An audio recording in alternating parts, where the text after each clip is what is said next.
Señora directora del Departamento de Prosperidad Social de EPS, doña Susana Correa, muy buenos días. Doctor Fernando, muy buenos días para usted, para toda la mesa de trabajo y para todas las personas que hoy nos escuchan. Bueno, usted ya logró depurar el departamento y ya logró ponerlo en funcionamiento adecuado después del desastre que recibió del gobierno anterior. Doctor Londoño, sí, yo creo que hemos hecho bastante. Nos falta porque hay que rediseñar varios de los programas.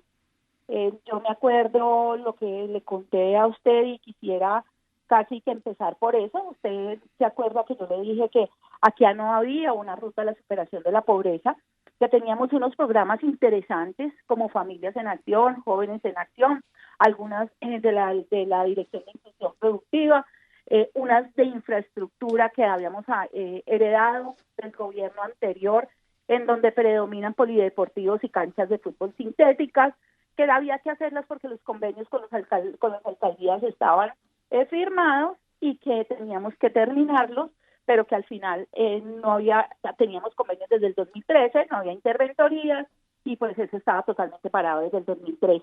Teníamos obras de convenios 2013, 2014, 2015 y 2016 que tenían a su vez, bueno, y algunos del 2017 que tenían a su vez vigencias futuras 18 y 19, y que lógicamente en este año 2019 pues tenía vigencias copadas totalmente, no había un peso para la estrategia Luque y tuvimos que simplemente ejecutar lo que había.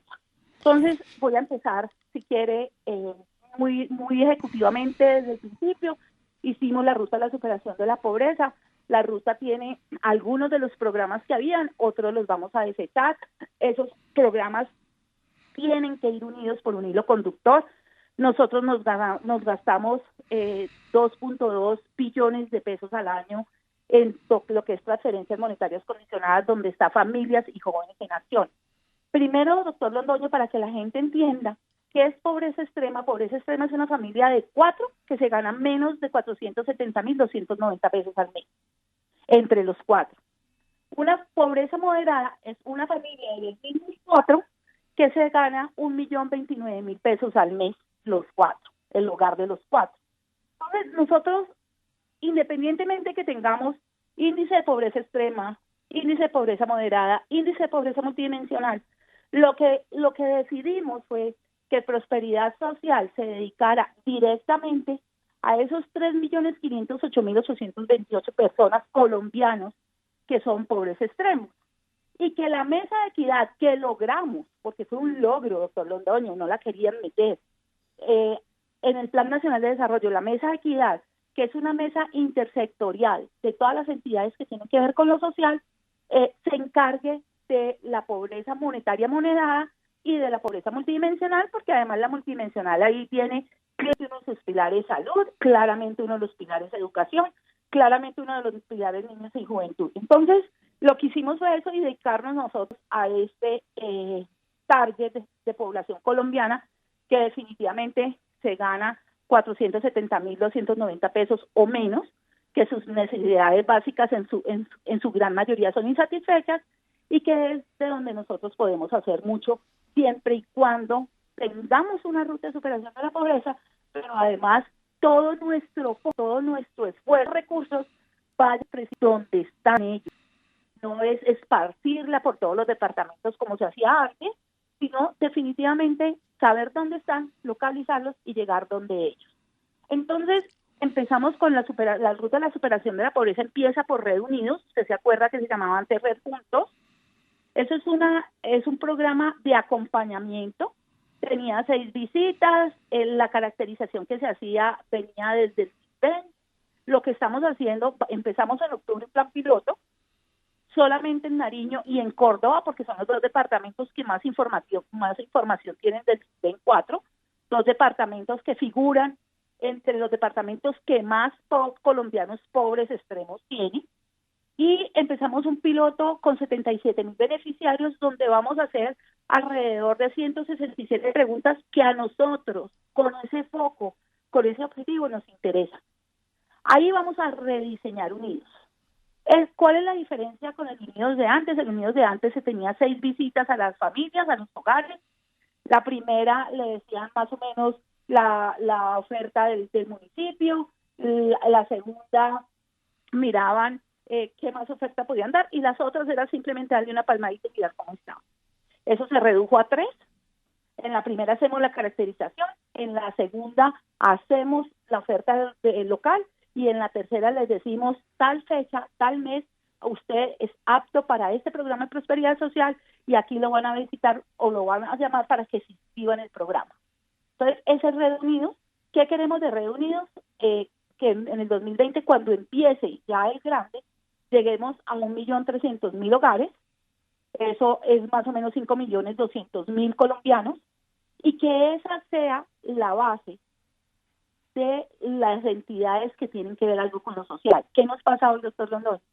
Que el Ministerio de Agricultura tiene líneas productivas igual que nosotros, pero nosotros no nos conversamos y no sabemos si el mismo beneficiario lo estamos atendiendo dos veces. Entonces, y lo mismo nos pasa con la mayoría de las entidades. No hay una relación intersectorial clara, y eso es lo que vamos a hacer en la mesa de equidad, en donde nos vamos a sentar todos y a poner todos en la mesa los programas, pero además de dónde estamos sacando la información. Luego seguimos con Familias y Jóvenes en Acción. Familias en Acción y Jóvenes en Acción, como le dije, son 2.2 billones al año.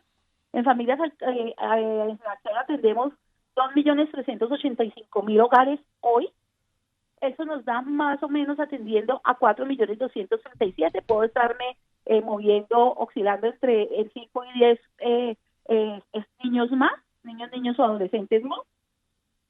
Pero ¿qué pasa con el 4.237.000, doctor Londoño? Y es una de las cosas que me preocupa, porque Familias en Acción lo tenemos que rediseñar. Nosotros venimos atendiendo 2.400.000 desde hace un buen rato. Dicen que la pobreza extrema ha ido reduciendo, pero seguimos con los mismos. Sin embargo, el DANE nos entrega las informaciones del 2018, en donde me dice hay 3.508.828 colombianos en pobreza extrema. De ese, el 48.8% son jóvenes entre 0 y 17. Usted sabe que Familias en Acción atiende de 0 a 18, de 0 a 6 con salud y de 6 a 18 con educación. Y ese 48.8 que me da 1.711.000 sería el target, sería a los colombianos a los que debemos estar atendiendo en Familias en Acción, pero lo triplico y estamos atendiendo 4.237.000. Esa es una de los análisis que estamos haciendo hoy. Estos datos del DANE nos los entregaron hace más o menos 3 semanas. Lo estamos mirando si realmente estamos atendiendo a todos los niños, niñas y adolescentes que debemos atender, o sea, los 1.711.000. Estamos revisando qué son las diferencias con los 4 millones, o si realmente todavía nos falta por atender niños de pobreza extrema y estamos atendiendo a otras personas. Entonces, Familias en Acción está en una revisión bastante estricta, en un rediseño, porque necesitamos graduar a la gente, y en esa cuando logran pasar a pobreza moderada, y allí nos vamos a quedar hasta que logremos tener un programa que realmente le esté llegando a la gente que le debe llegar. Pero además, Familias en Acción tiene que estar unido a Jóvenes en Acción. Hoy se gradúan de Familias en Acción, póngale que se gradúen de bachillerato alrededor de 250.000 niños. Nosotros recibimos, doctor Londoño, cuando recibimos Jóvenes en Acción tenían 106.000 en el programa como tal. O sea, no necesariamente en el primer semestre de la universidad, en todo el programa como tal. Entonces, ¿qué hemos hecho? Hemos empezado a darle prioridad a los jóvenes que se gradúan en Familias en Acción, pero además el gobierno Duque ha decidido que Jóvenes en Acción llegue en el 2022 por lo menos a 500.000 jóvenes estudiando educación superior o educación terciaria, técnica, tecnológica o profesional, universidades públicas y centros. Ese hilo conductor no se tiene que separar. Si nosotros hacemos el esfuerzo, el Estado hace el esfuerzo de ayudar a que estos niños puedan estudiar primaria, bachillerato, y después los dejamos al mundo, pues los niños no siguen en su objetivo, que para nosotros el objetivo es sigan estudiando terciaria, educación superior, y después de su educación superior hemos decidido con una dirección que tenemos de oferta, que eran 3 personas que lo único que hacían es recibir donaciones de la DIAN y darlas en todo Colombia, hemos decidido fortalecerlo y ser ese departamento de oferta que cuando el joven en acción se gradúe de su carrera, sea técnica, tecnológica o profesional, tenga tres posibilidades y somos nosotros los que los tenemos que ayudar. La primera, que sigan estudiando, que son técnicos y tecnológicos, que sigan profesionales. La segunda, que puedan conseguir un empleo. Y la tercera, que puedan tener una fuente para hacer un emprendimiento. Esas son las tres posibilidades y estamos entonces cerrando el ciclo de esta línea, porque lo que necesitamos es que esos muchachos, después del esfuerzo que está haciendo el Estado, logren tener una fuente de ingresos sostenible para que así puedan, no solamente ellos como personitas, sino también ayudar a sacar a su familia de este bloque de pobreza extrema. Doctora Susana Correa, esta última parte de su exposición me parece que es de todas la definitiva, que usted concluya en eso. Lo que hay que hacer con esas familias, fuera de darles una atención de emergencia para que desde luego sobrevivan, es buscarles un empleo, es buscarles una manera de vivir, es exaltarlas para que ellas mismas sean autosuficientes, no para mantener un sistema permanente de ayuda que eso termina por no servir para nada. Simplemente los están manteniendo dentro de unos extremos de pobreza, pero sin horizonte. Ese tema del empleo y del emprendimiento me parece a mí que es el tema decisivo y que ustedes, supongo yo, estarán en contactos con el Ministerio del Trabajo y con los demás ministerios que puedan concurrir al gran desafío nacional que es la generación del empleo, ¿o no?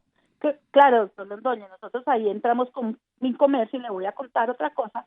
Nosotros tenemos dentro de las líneas de la Dirección de Inclusión Productiva una que se llama Mi Negocio, que son emprendimientos básicos, no son muy grandes, su capitalización oscila casi que entre 3 millones, 3.200.000, y esas personitas es un nivel bastante básico, pero además, ahí le voy a contar qué hice.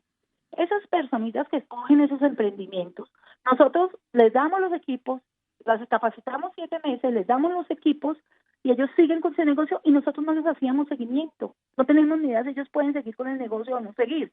Pero además, algo adicional, y es que eran informales. Entonces, estábamos promoviendo la informalidad todavía más en este país, que usted sabe lo que es la informalidad en Colombia.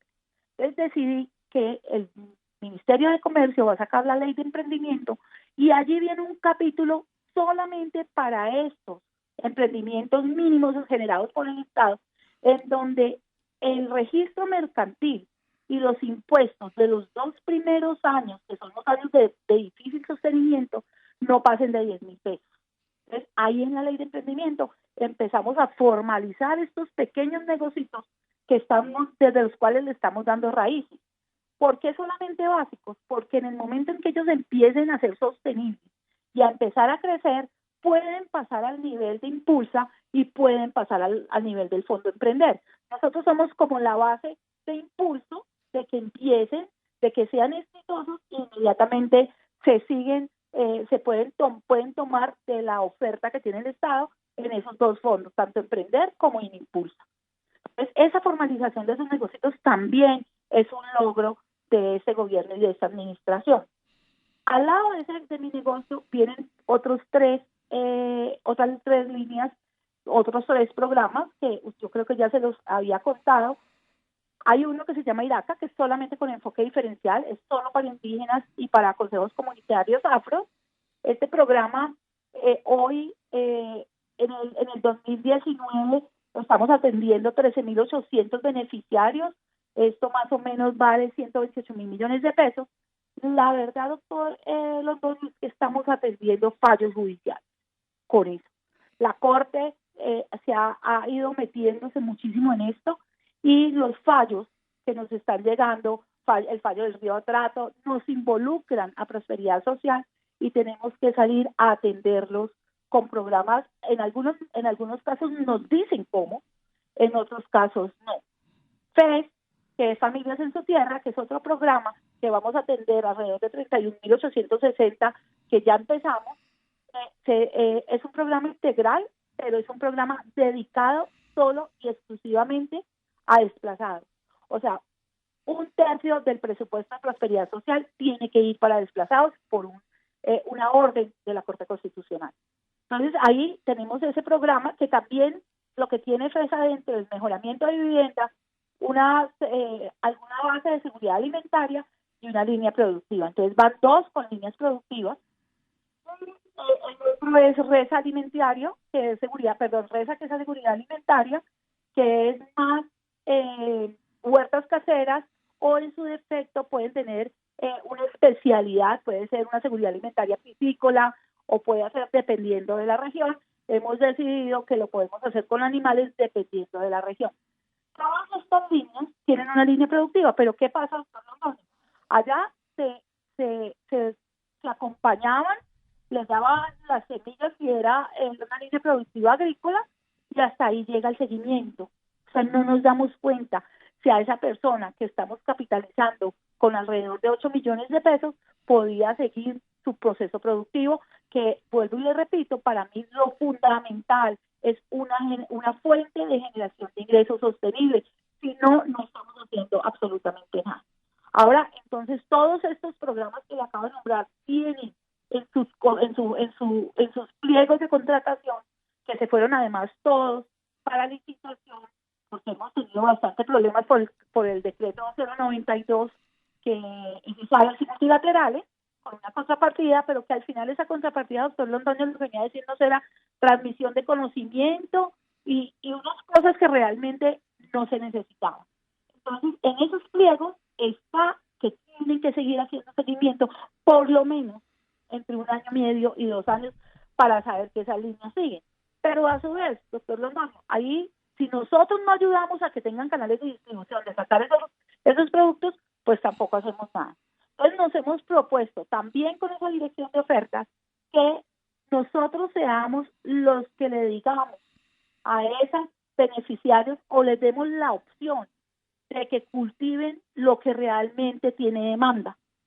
Entonces, y que nosotros nos responsabilizamos del contacto con quien lo puede comprar. Entonces, eso también se está rediseñando.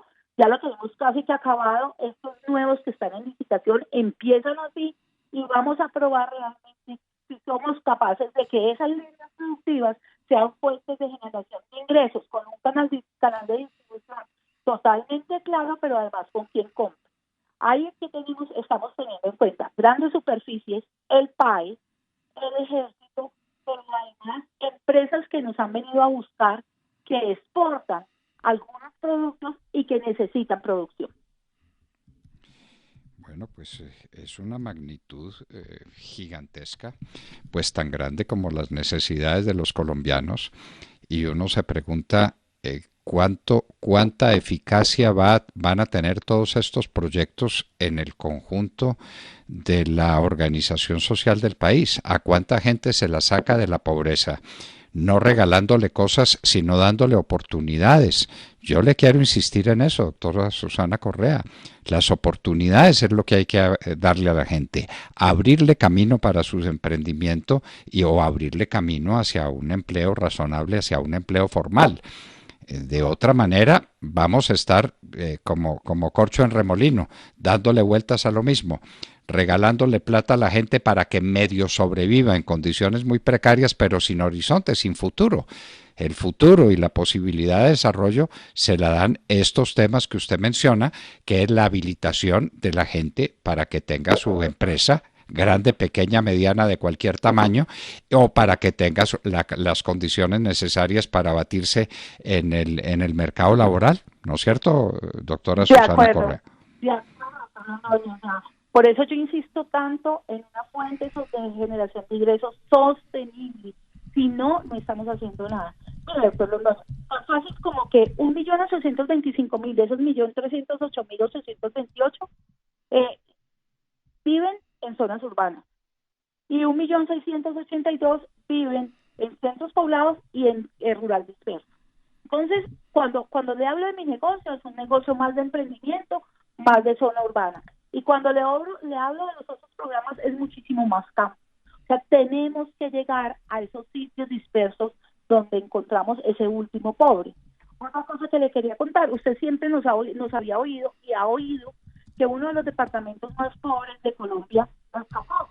Claro que Chocó es un departamento pobre y que Guajira es un departamento pobre. Si usted ve en la pobreza en porcentaje de los departamentos, usted dice Chocó tiene el 32.1% de pobreza extrema, Guajira tiene el 26.5% y ahí continuamos hacia abajo, va Nariño, va Córdoba, va Magdalena y de ahí hacia abajo. Cuando yo empiezo a buscar ese 32 por 6 en Chocó de la población pobre, me da que Chocó tiene 166.785 chocuanitos en pobreza extrema. Pero imagínese, doctor Londoño, que ese no es el primero de los departamentos pobres de Colombia. Chocó está casi que en el 10º puesto de los departamentos pobres, no por porcentaje de población, sino por número de colombianos que están en pobreza extrema. Entonces, Antioquia es el departamento por su población, porque es uno de los más grandes, que tiene la población pobre extrema más grande y tiene 363.721 colombianos en pobreza extrema. Hay algunos departamentos que están en los primeros 10, no en el mismo orden cuando vemos por porcentaje. Entonces, lo que hemos decidido es acoger estas cifras como cifras netas de colombianos pobres extremos y no los porcentajes de la población, porque los porcentajes de la población me están entrando la población en general de cada uno de los departamentos. Entonces, Guajira y Chocó, que son departamentos no muy densos, pues lógicamente están en los primeros puestos porque los porcentajes son muchísimo más altos.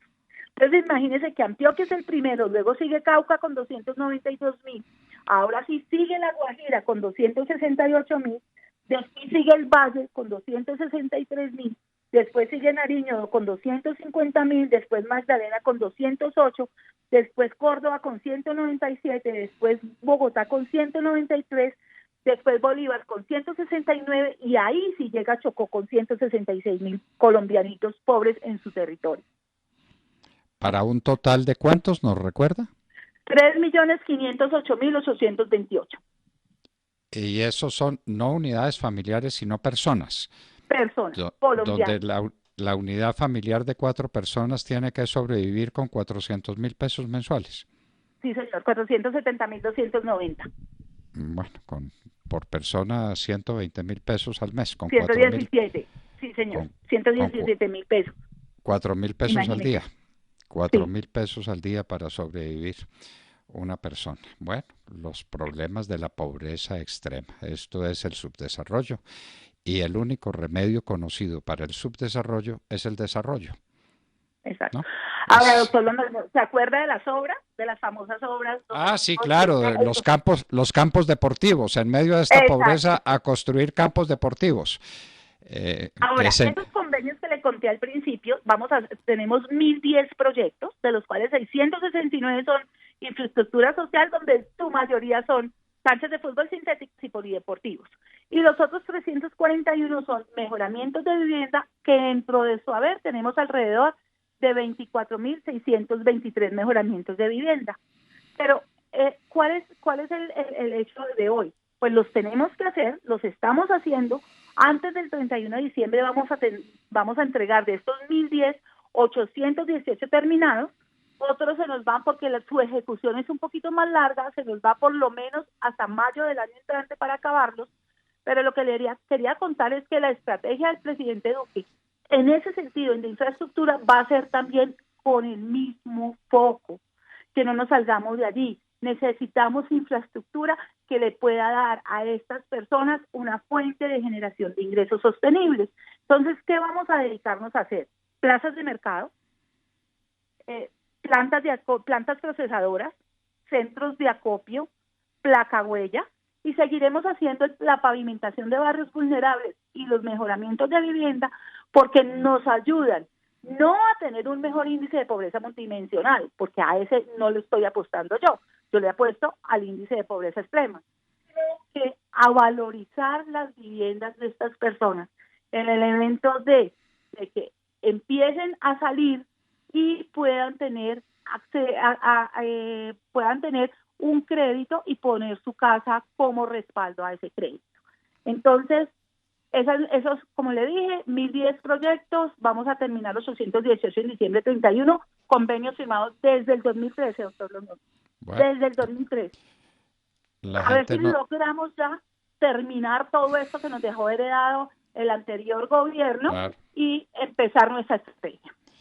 que la gente no tiene con qué comer, pero sí donde jugar fútbol o microfútbol.